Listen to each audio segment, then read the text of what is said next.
Hello friends, कैसे हैं आप। मैं सीमा डेमन मेरे इस यूट्यूब चैनल में आपका फिर से एक बार बहुत बहुत स्वागत करती हूं। आज मैं आपको इस वीडियो के अंतर्गत यह बताऊंगी कि सूर्य भगवान को जल किन लोगों को अर्पित करना चाहिए और किन व्यक्तियों को सूर्य भगवान को जल अर्पित कभी भी नहीं करना चाहिए। अज्ञानतावश सूर्य देवता को चढ़ाया गया जल धन आने के सारे दरवाजे बंद कर सकता है। क्या आप यह जानते हैं दोस्तों?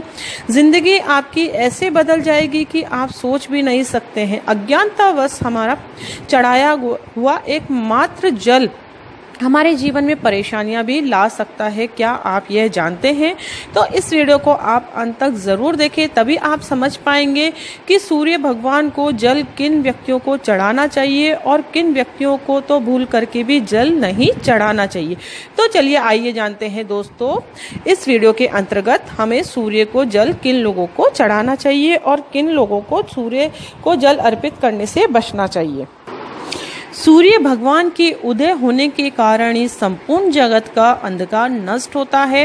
उसी प्रकार हमारी जन्म पत्रिका में सूर्य को मजबूत रखना बहुत जरूरी है, तभी हमारे जीवन में उजाला अर्थात खुशियां आ सकती है। दोस्तों, सूर्य उदय होते ही सभी जीव जंतु मनुष्य अपने अपने कार्य में लग जाते हैं और जैसे ही सूर्य अस्त होता है वैसे ही सभी के काम धीरे धीरे बंद होने लग जाते हैं और सभी अपने अपने घरों में आराम करने लग जाते हैं। अर्थात जीवन की गतिशीलता को भी सूर्य भगवान दर्शाता है।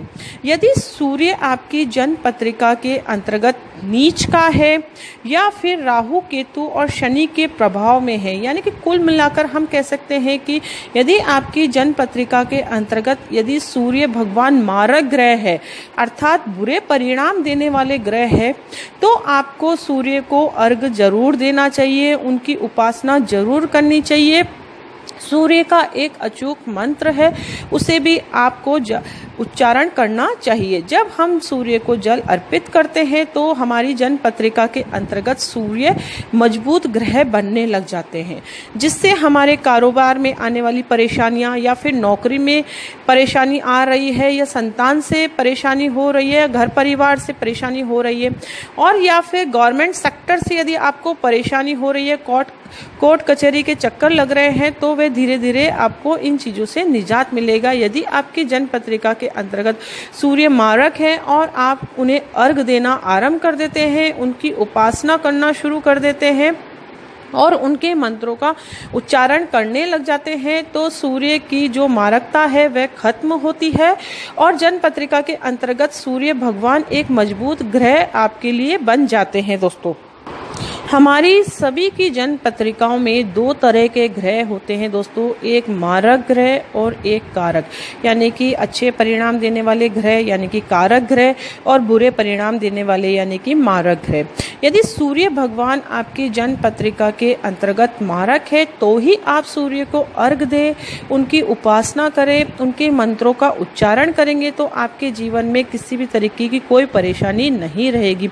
यदि आपको किसी बीमारी से परेशान हो आप या फिर स्किन डिजीज है तो भी आप सूर्य को अर्घ देंगे तो आपके लिए बहुत अधिक बेनिफिट रहेगा। दोस्तों, सूर्य का मजबूत होना हमारी जन्म पत्रिका के अंतर्गत बहुत ही जरूरी है दोस्तों, क्योंकि हर इंसान को आजकल नौकरी जरूर चाहिए, तो गवर्नमेंट सेक्टर में जाने के लिए सूर्य की डिग्री का होना बहुत मजबूत होना बहुत ही आवश्यक है। जिस इंसान की सूर्य ग्रह की डिग्री अच्छी होती है वह कारक ग्रह वह मारक ग्रह है तो भी वे सूर्य को अर्घ देंगे तो उनके लिए पॉजिटिव परिणाम उनके जीवन में मिलेंगे। ये तो मैंने आपको बताया है कि किन व्यक्तियों को सूर्य को अर्घ देना चाहिए, उनकी पूजा उपासना करनी चाहिए। अब मैं आपको बताती हूँ कि किन व्यक्तियों को सूर्य को अर्घ कभी भी नहीं देना चाहिए। तो जिनकी जन्म पत्रिका के अंतर्गत सूर्य उच्च का हो, यानी कि मेष राशि में स्थित हो या फिर कारक ग्रह हो, आपकी जन्म पत्रिका में लग्न कुंडली ने यदि कमिटमेंट कर दिया कि आपके सूर्य ग्रह कारक ग्रह है तो आप भूल करके भी सूर्य को अर्घ ना दें। इससे क्या होगा, उनकी कारकता को आप कम करेंगे। आप एक एग्जांपल ले सकते हैं, यदि हम अग्नि में पानी डालेंगे तो क्या होगा, अग्नि शांति होगी। उसी प्रकार से यदि जन्म पत्रिका के अंतर्गत आपके सूर्य ग्रह कारक है और आप सूर्य भगवान को जल अर्पित कर रहे हैं तो उनके द्वारा आने वाली कारकता यानी कि पॉजिटिव एनर्जी को आप कम कर रहे हैं। आपके जीवन में यदि खुशियां आ रही है, सूर्य भगवान यदि जिसकी जन्म पत्रिका के अंतर्गत मजबूत होते हैं, वह इंसान गुणवान होता है, तेजस्वी होता है और समाज में अलग ही उसकी प्रतिष्ठा होती है। जीवन की सारी सुख सुविधाएं उसको मिलती है, गवर्नमेंट सेक्टर में भी उसका एक ऊंचा पद होता है और परिवार में संतान पक्ष से उसको किसी भी तरह की कोई परेशानी नहीं होती है। लेकिन वह इस चीज को समझ ही नहीं पाता है और अज्ञानतावश हम बुजुर्गों से जानते हैं कि सूर्य को अर्घ देना चाहिए। लेकिन आप यह जान पाते हैं कि हमारी जन्म पत्रिका क्या कहती है? सूर्य हमारे लिए अच्छे ग्रह है कि बुरे ग्रह है? यदि वह आपके अच्छे ग्रह है यानी कि कारक ग्रह है तो आप सूर्य को अर्घ कभी भी ना दें। आप उनकी पूजा कर सकते हैं, उन्हें नमन करें, उनके मंत्रों का उच्चारण करेंगे तो आपके लिए बहुत अच्छा रहेगा। आपके सूर्य ग्रह यदि कारक है यानी कि पॉजिटिव परिणाम देने वाले हैं लेकिन उनकी डिग्री नहीं है तो आप सूर्य की मंत्रों का उच्चारण करके उनकी डिग्री को मजबूत कर सकते हैं। उससे सूर्य ग्रह आपके बलिष्ठ होंगे और आपके जीवन में यदि कोई परेशानी भी होगी तो भी वह दूर होगी और सभी समस्याओं का निजात आपको मिलेगा। अब आपको बात समझ में आ ही गई होगी कि जिनकी जन्म पत्रिका के अंतर्गत सूर्य कारक ग्रह है उन्हें जल अर्पित नहीं करना है। आप पूजा कर सकते हैं, उनका नमन कर सकते हैं, उनके मंत्रों का उच्चारण कर सकते हैं क्योंकि अचूक मंत्र जो होते हैं उनका पॉजिटिव रिजल्ट हमेशा मिलता है। लेकिन जिनकी जन्म पत्रिका के अंतर्गत मारक ग्रह है सूर्य तो उन्हें जल देना चाहिए। ये छोटा सा सिंपल सा कॉन्सेप्ट है। उम्मीद करती हूँ कि आपको समझ में आ गया होगा क्योंकि अज्ञानतावश किया गया दान, पूजा, किसी भी तरीके का पहना हुआ रत्न यह पॉसिबल नहीं है कि दूसरे को फायदा हो रहा है तो हमें भी उस चीज का फायदा होगा।